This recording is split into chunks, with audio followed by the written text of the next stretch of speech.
Welcome to the Candy Valentino Show, the podcast for founders, investors, and entrepreneurs, where we have honest conversations about what it takes to grow your business, build more wealth, and create financial freedom.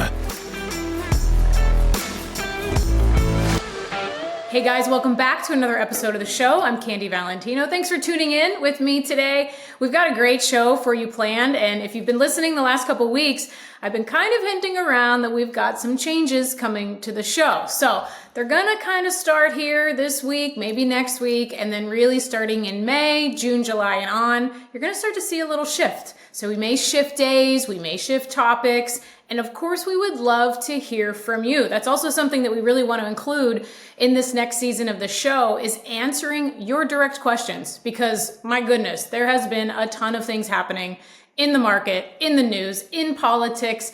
I swear we all have whiplash with how much is coming at us so quickly. So I want to be able to answer your questions in the moment. So we put up this really cool page, candyvalentino.com/askcandy. Super simple. You can go there and just ask your direct questions. So many people reach out via DM or email me. And so this is one place that you can record a question and we will answer it on the show in our Q&A Ask Candy series. So super excited about that. But if you don't follow me on social, you should, and you'll probably have a little behind the scenes of what's been going on in my own life, which is crazy. Right before we hit record, I was talking to Rob and our producer just about like what exactly is going on, because I fell about 3 weeks ago and broke my foot. So long story, I'll give you the short of it. Literally at TPC, which is a beautiful golf course for all of my golfers that tune in and listen to the show, and was at a charity event. And, you know, Tim Tebow and his beautiful wife and all my friends, the Gordons, were all dressed up, cocktail hour, right? And I think I'm still getting used to real grass again. You know, being from Arizona, everything's turf. And I was not aware that I was standing on real grass. So as I get up to leave the event in the middle of the live auction, as everyone's raising their paddles and bidding on things, I try to slide out the back with my friends and use the restroom. And the back of my favorite heel sunk in the grass as I was still propelling forward, and I fell. Black cocktail dress, Louis Vuitton, the Christian Louboutin heels, red bottoms, flipped up, you name it, like that's the visual. And my pride was hurt because Chip and Joanna Gaines was like an earshot away as I'm trying to slide out to the restroom. But lo and behold, I broke my foot, fractured it. 2 bones, the cuneiform, which, fun fact, didn't even know we had one of those in our foot, the foot behind the cuneiform, my 4th toe.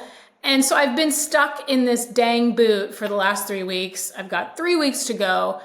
And it feels like it's just been one thing after another. I don't know about you guys, if you're ever in like a season of that in your life where you're really good for a while and then all of a sudden it seems like things start happening. That's a very different place for me to be, I have to be honest, but I'm in one right now. So I'm hoping that the gray cloud is shifting and we're not just talking about the market, right? Hopefully a lot of that stuff's changing too, but I hope my health is on the mend. So that's a little bit of what's kind of going on in Candyland, if you will. So if you see me hobbling around in my Instagram stories, you know why. I have a boot on, and hopefully I won't have it the next time that you guys see me at another event.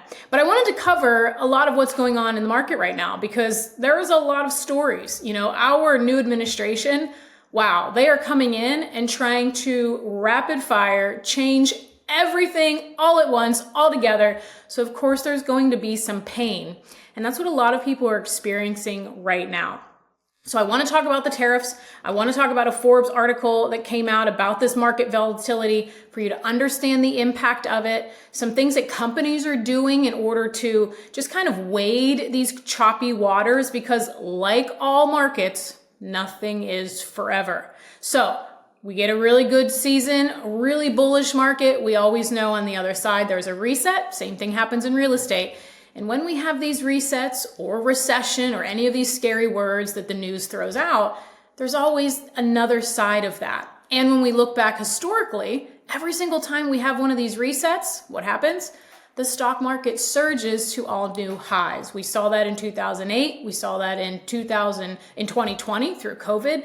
And so there's a lot of this that's going on. So I want to calm the nerves for anyone who is seeing their 401k or their brokerage account shrinking, going down, and thinking, when is the bottom? Especially if you're holding Tesla like I am and so many friends. So I want to actually look at the Small Business Association did a poll of small business owners in the US. And this is what I want to start this segment off with, because 53% of small business owners are worried about the tariff strategy. And I would guess that if we just started polling Americans, it's probably more than half of the country, because even those people that voted for this current administration are feeling the pinch. They're a little concerned about what's going on. And so I think that's totally normal. So what exactly is happening? I talked about it on another episode, and we're going to break this down even further next week. But I really want to share how this tariff piece is just one part of the overall puzzle of what the current administration is doing to get back our economy, to really get money back in the American pocket, and to get our industries booming again so that we are not relying on other governments, other countries, other continents in order to survive as a country. So that's really what we're seeing in rapid time. And if you followed even just yesterday, we know that Trump came out with an announcement. It actually really helped surge the markets because he said, hey, things aren't as bad as they seem. We're actually talking to China a lot, and these 145% tariffs are probably not going to take effect. But a lot of businesses are concerned. I'll give you an example. Land Rover is pausing the deliveries of their vehicles until October because they're hoping that a lot of this is going to be worked out before they have to deal with any tariffs on the delivery of their vehicles to those in the United States. I actually have a friend who's waiting on her autobiography. And so she's like, hey, all these tariffs are screwing up the delivery of my car. What do I need to know? So I thought this will be fun to put into the show. So what's going on? Everybody is anticipating that these choppy waters are going to start to subside before the fall, probably towards summer, end of summer, maybe at the ultimate latest. That's what economists are really projecting, because it's going to be very difficult for Trump and the Republicans in order to run in the fall with the economy and the stock market the way that it currently is right now. Now we see prices coming down, but there's all of this like pause, this bottleneck, if you will, where people are like, well, are prices really coming down? Is inflation really coming down? Are the job numbers as good as they say? The answers are yes, but a lot of this uncertainty that's happening is what's still being negatively reflected in the market. So what does that mean? When there is uncertainty, there is opportunity for those who keep their investor mindset. So like I always say, it's what you do when the market is down. I don't think you should chase it the whole way down, but if you stay diligent, you stay invested, you keep your money in, you haven't lost anything unless you sell the stock, unless you sell the mutual fund, unless you sell the crypto coin or the ETF, you haven't lost anything. So remember, wealth investing is a long-term strategy. What happens in the short term really doesn't matter unless you sell and you get out of the market. Now, I want to speak specifically to Tesla, because I know a lot of people were riding on Tesla. We saw it surge just up to the resistance point of just under $500 a share, and now it's about half of that where it was. What's going on? Well, they actually have an earnings report today, so I am super interested to see what happens, and we'll actually report on that next week on the show. So tune back in as I break all of that down after their earnings call. But I want to share a thing about Tesla. The reason that you will see people split, a lot of people that are invested in Tesla still think that it is a car company, right? They think that Tesla Motors is really what Tesla is all about. But those of us who believe that the long-term strategy of Tesla is far bigger than that is really robotics and AI. And here's what we don't know will happen. We don't know all of the backlash that happened around Elon Musk and his involvement in this current administration. We don't know if the company is ever going to get on the other side of that fully. But here's what we do know. If they are able to pull off what they have always said that they're really wanting to pull off, which is autonomy, self-driving vehicles, robo-taxi, not only will that stock pop, but it will be almost instantaneous.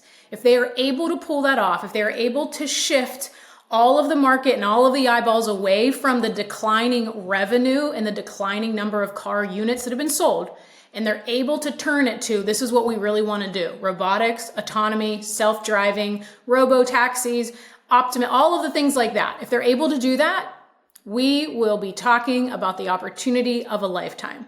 So what do you do when something is volatile? You never invest more than you can afford to lose, but you make sure that that diversification within your portfolio is something that you really just look at as a long-term play. So if you bought it at 450 and it's currently, I think, 255 when we hit record, you're not worried about that, because if you truly believe they're going to do what they set out to do, which is to really be the leader in physical AI, robotics, then you know that that stock has the potential to be over $1,000 a share. So that's a little bit of, depending on where you fall on what side, that's the behind the scenes of what's going on with Tesla. And I am super eager to see what's going on in the earnings call as soon as we're done recording this episode.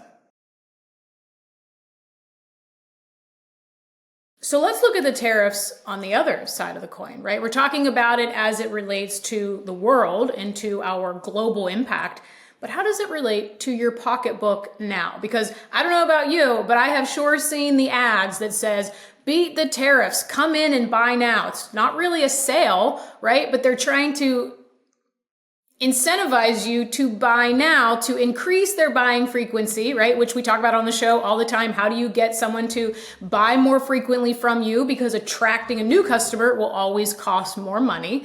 So this is their incentive of taking something that's very topical, taking something that's in the news that everybody's paying attention to, and wrapping it into a marketing moment to get you to buy before you may have even thought that you were going to buy. And I saw this back in my small town on Facebook. Herb Stout, if you're listening, my favorite little carpet and flooring place back in Pittsburgh, Pennsylvania, where I'm originally from.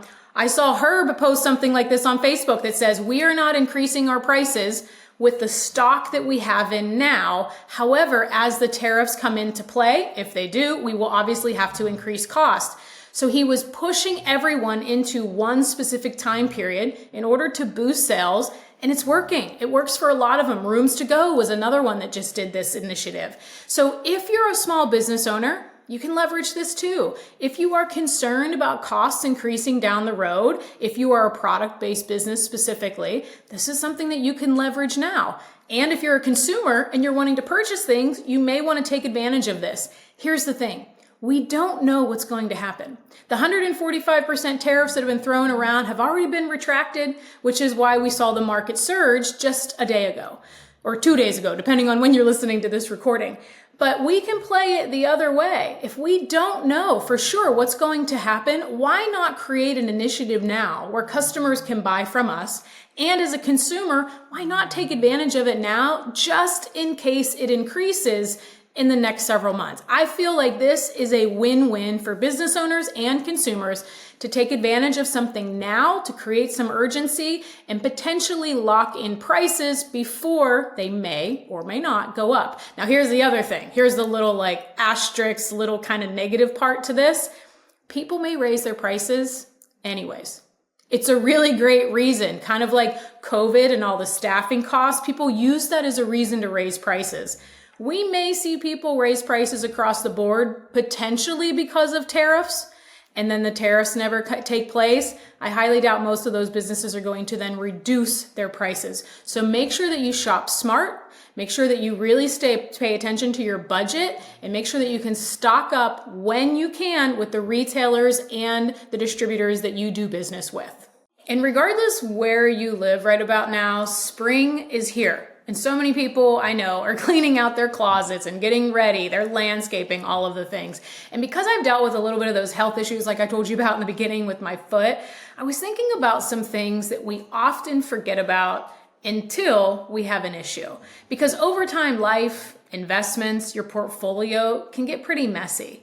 We can sometimes have overlapping funds. We could have lagging stocks or allocations that maybe don't reflect where you're going now in your life. Maybe they did at one point, but they don't now. And with all the market volatility that we're experiencing, I think now springtime is always like this button that I drop in my mind to think about stepping back, taking out the closet, if you will, looking at everything, editing and rebalancing. So there's a few things I want to share that I do this time of year that I want to encourage you to do as well. 3 quick things.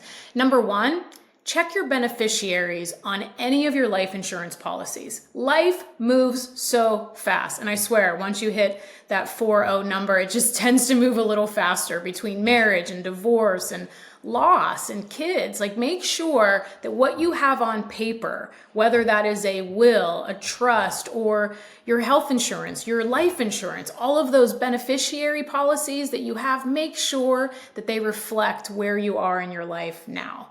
Number 2 would be to make sure you review your tax setup. I can't tell you how many times when I work with entrepreneurs, they don't have the right tax structure for their business, and that also applies to their life. So if your income changed last year, if your withholdings could potentially have changed in the last year, maybe if you made more money last year and you need to adjust the payments that you estimate when you send in, those small little moves can really prevent big tax bills and surprises next year. So this is a time to reflect on that.